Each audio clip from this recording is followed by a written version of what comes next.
اس کو پوری دنیا میں جو اس کی توہین کی گئی کیا وہ واپس آ سکتی ہے؟ اور پھر ڈیفینیٹلی جب وہاں پر تماشا لگ گیا تو چند ایک لوگ وہ تھے جو تماشائی تھے، اور وہ اس تماشا دیکھتے دیکھتے پھر ان کے خلاف کیسز بھی ہوئے، اور ابھی بھی 6 لوگ پہلے جن کو شناخت کیا گیا تھا وہ بھی جیل میں ہیں، تو ان کو بھی سزا ملنی چاہیے۔ جو تماشا لگایا انہوں نے پلانٹڈ، اور پھر اس میں جو تماشائی بنے ان کے خلاف کارروائی ہونی ہے ڈیفینیٹلی، کیونکہ یہ سارے کے سارے وہ لوگ تھے جو اس ملک کو بدنام کروانے میں ملوث تھے۔ لاہور ہائی کورٹ میں جو سابقہ 10 سالہ کیسز تھے، یہ اولڈ کیسز ہیں جو مختلف سیاسی شخصیات کے خلاف تھے۔ اس میں آصف زرداری کے خلاف، اس کی نہلی کے خلاف بھی درخواستیں تھیں، یوسف رضا گیلانی کی نہلی کے خلاف بھی درخواستیں تھیں، اور پرویز مشرف کی نہلی اور ان کے خلاف کارروائی کی بھی درخواستیں تھیں۔ اس کے علاوہ باقی بھی مختلف جو اس وقت کے منسٹرز تھے ان کے خلاف درخواستیں تھیں، اور یہ وہ درخواستیں جو 10 سال پرانی ہیں اور لاہور ہائی کورٹ میں پینڈنگ تھیں، اور کسی نے بھی ان کے اوپر کارروائی نہیں کی، کسی نے بھی ان کو نہ چھیڑا، اور وہ پینڈنگ چلتی آ رہی تھیں۔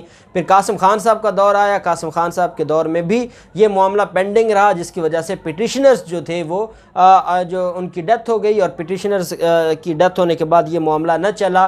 لیکن جب موجودہ چیف جسٹس امیر بھٹی صاحب نے ریکارڈ سارے کا سارا نکلوایا، تو اس ریکارڈ میں یہ بات سامنے آئی کہ 10 سال پرانے کیسز پڑے ہیں۔ کیوں پڑے ہیں؟ کیا ان کیسز کو وائنڈ اپ نہیں کرنا، ان کو ڈسپوز آف یا ڈسمس نہیں کرنا؟ اگر تو وہ کیسز پینڈنگ پڑے رہیں گے تو وہ ایک بوجھ ہیں، اور جب بھی پینڈنگ کیسز کی رپورٹ جاری ہوتی ہے تو اس میں وہ شامل ہوتے ہیں۔ تو کیوں نہ ہم پہلے سے سٹارٹ کریں، جو 10 سالہ پرانے کیسز ہیں پہلے ان کو نپٹائیں، اور پھر اس کے بعد جو باقی کیسز ہیں اولڈ کیسز، ان سارے کیسز کو ہم ختم کریں۔ یہ چیف جسٹس امیر بھٹی صاحب کا وہ کام ہے جو آج تک ہمارے جو سابقہ چیف جسٹس گزرے ہیں لاہور ہائی کورٹ کے، وہ نہیں انہوں نے کیا۔ فریش کیسز کو وہ دیکھتے تھے، فریش کیسز کو دیکھنے کے بعد جو اولڈ کیسز ہوتے تھے ان کو وہ نہیں دیکھتے تھے، یا اولڈ کیسز کے حوالے سے وہ ان ساری چیزوں کو اگنور کر جاتے تھے۔ اب یہ بینچ بنا تھا، اور اس بینچ میں ملک شہزاد صاحب نے فرما دیا تھا کہ میں اس بینچ پہ نہیں بیٹھنا چاہتا۔ انہوں نے اعتراض اٹھا دیا تھا، اور اعتراض اٹھانے کے بعد اب نیا بینچ بنا ہے۔ سابق صدور وزراء اعظم کے خلاف 10 برس پرانی درخواستوں کی سماعت کے لیے نیا بینچ تشکیل دیا گیا ہے۔ Chief justice Lahore high court نے اپنی سربراہی میں 3 رکنی بینچ تشکیل دیا ہے۔ بینچ کے ارکان میں جسٹس شجاعت علی خان صاحب ہیں، جسٹس عائشہ ملک صاحبہ ہیں، اور چیف جسٹس امیر بھٹی صاحب اس کی صدارت کریں گے۔ دونوں جو آنریبل جو ججز ہیں وہ نئے ہیں اس بینچ میں۔ عدالت میں یہ جو درخواستیں دائر کرنے والے تھے، جو درخواست رانا علم الدین غازی کی طرف سے اور اللہ بخش گوندل ایڈوکیٹ کی طرف سے جاری کی گئی تھی، دائر کی گئی تھی۔ رانا علم الدین غازی ایڈوکیٹ نے سابق صدر پرویز مشرف کے ایمرجنسی کے خلاف درخواست دائر کی تھی۔ سابق صدر آصف زرداری کے 2 عہدوں کے خلاف درخواست دائر کی گئی تھی، جبکہ شاہد نسیم گوندل اور اللہ بخش گوندل ایڈوکیٹ نے سابق وزیر اعظم یوسف رضا گیلانی کی نہلی کے متعلق درخواست دائر کی تھی۔ درخواستیں دائر کرنے والے شاہد نسیم، رانا علم الدین اور اللہ بخش تینوں انتقال کر گئے ہیں۔ اب ان کے انتقال کے بعد آیا یہ درخواستیں قابل سماعت ہیں یا نہیں ہیں؟ کیا عدالتیں ان کو سنیں گی، نہیں سنیں گی، میرٹ پر فیصلہ کریں گی، وہ فرکچیس ہو گئیں، کیا ہوا؟ یہ بینچ فیصلہ کرے گا، کیونکہ لاہور ہائی کورٹ ہے یا کوئی بھی کانسٹیٹیوشنل عدالت ہے، اس کے پاس یہ سارے اختیارات موجود ہوتے ہیں۔ اگر تو ان کو یہ لگتا ہے کہ یہ کیسز اہم ہیں تو وہ خود کوگنیزنس لے سکتے ہیں۔ ہائی کورٹ کے پاس کوگنیزنس لینے کی طاقت ہوتی ہے۔ کئی دفعہ آپ نے دیکھا ہے کہ لوگ درخواست دیتے ہیں، پھر وہ درخواست واپس لینا چاہتے ہیں، عدالتیں کہتی ہیں کہ نہیں اب ہم اس درخواست کو خود دیکھیں گے، تو کوگنیزنس لی جا سکتی ہے۔ اور کیا لاہور ہائی کورٹ کوگنیزنس لے گی، نہیں لے گی، یہ اس کی جو سماعت ہے جو ہوگی تب ہی چیف جسٹس امیر بھٹی صاحب اور جو بینچ ہے وہ اس کا فیصلہ کرے گا۔ پھر آج اہم ملاقات ہوئی ہے، اور یہ شہباز شریف اور مولانا فضل الرحمان کے درمیان ملاقات ہوئی ہے، اور یہ ان کی جو ملاقات ہے یہ پہلے سے ڈیسائیڈڈ تھی۔ پھر شہباز شریف بیمار ہو گئے اور اب عیادت کا بھی معاملہ آ گیا تھا۔ ایچ بلاک ماڈل ٹاؤن میں مولانا فضل الرحمان گئے اور وہاں پر ملاقات ہوئی، لیکن ایک چیز آج وہاں پر نہیں تھی، اور وہ تھی مریم نواز کی وہاں پر غیر موجودگی۔ مریم نواز اس میں مریم نواز موجود نہیں تھی۔ مریم نواز کیوں موجود نہیں تھی؟ حالانکہ مولانا فضل الرحمان اگر آئے ہوں اور مریم نواز موجود نہ ہو تو یہ بات سمجھ نہیں آتی۔ وجہ یہ ہے کہ مریم نواز کیونکہ نہیں چلنا چاہتی مزید اس سیاست کے ساتھ جو سیاست اس کو مفاہمت کی طرف لے جائے۔ مریم نواز چاہتی ہیں کہ ان کو NRO ملے اور وہ اس NRO کے ذریعے جائیں اور اس NRO کے ذریعے وہ جا کر ریلیف لیں، اس NRO کے ذریعے وہ بیرون ملک جائیں، وہاں جا کے وہ ریلیف لیں۔ اس ریلیف کے لیے وہ کسی حد تک بھی جا سکتی ہیں۔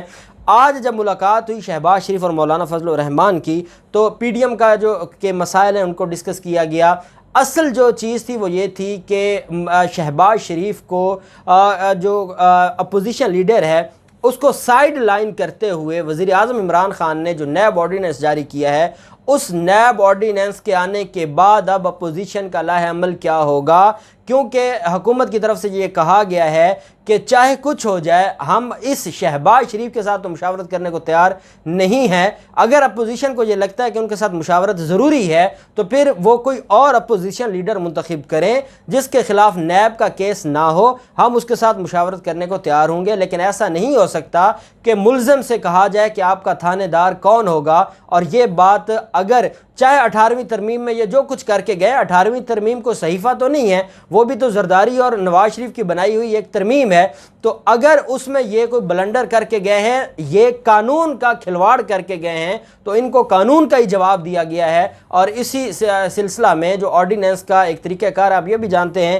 کہ جو آرڈیننس ہے نیب آرڈیننس، اس کو آج لاہور ہائی کورٹ میں چیلنج بھی کیا گیا ہے، اور میرے خیال میں کمنگ منڈے کو اس کے اوپر سماعت بھی ہو جائے گی، اور اگر وہ چیف جسٹس امیر بھٹی صاحب کے پاس چلا گیا تو وہ بھاری جرمانے کے ساتھ اس کو خارج بھی کر دیں گے، کیونکہ اس طرح کی درخواستیں بھی اب صدر کے پاس اختیار موجود ہے کہ وہ صدارتی آرڈیننس جاری کر سکتے ہیں، تو پھر اس کے بعد اس کو چیلنج کرنے والے اور اس کے حوالے سے یہ سارے وہ حواری ہیں جو بڑی تکلیف میں ہیں، جن کو چیئرمین نیب سے بڑی تکلیف ہے، اور وہ یہ سمجھتے ہیں کہ اگر چیئرمین نیب رہ گئے تو پھر ان کے جو کیسز ہیں وہ منطقی انجام تک بھی پہنچیں گے اور ان کو سزائیں بھی ہوں گی۔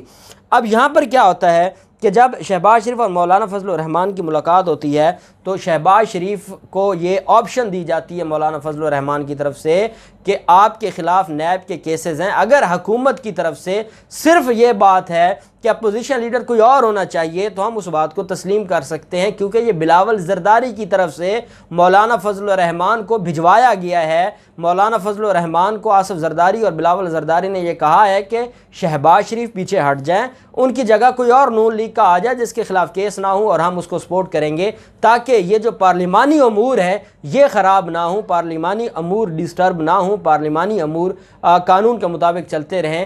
تو یہ معاملات ہیں، اس پر شہباز شریف تو کیونکہ راضی نہیں ہوں گے۔ شہباز شریف کے پاس صرف ایک عہدہ رہ گیا ہے اور وہ ہے اپوزیشن لیڈر کا، جس کی بنیاد پر وہ بلیک میل کر رہے ہیں، اور پہلے بھی عدالتوں میں آ کے وہ بتاتے ہیں کہ میں اپوزیشن لیڈر ہوں، اور اس کی وجہ سے اس کو کئی دفعہ ریلیف بھی ملا ہے۔ اب دیکھتے ہیں کہ ان سارے معاملات میں کیا ڈیولپمنٹ ہوتی ہے، جو بھی ڈیولپمنٹ ہوگی آپ کے ساتھ شیئر کرتے رہیں گے۔ اللہ پاک پاکستان کا حامی و ناصر ہو۔ بہت شکریہ۔ اللہ حافظ۔ پاکستان زندہ باد۔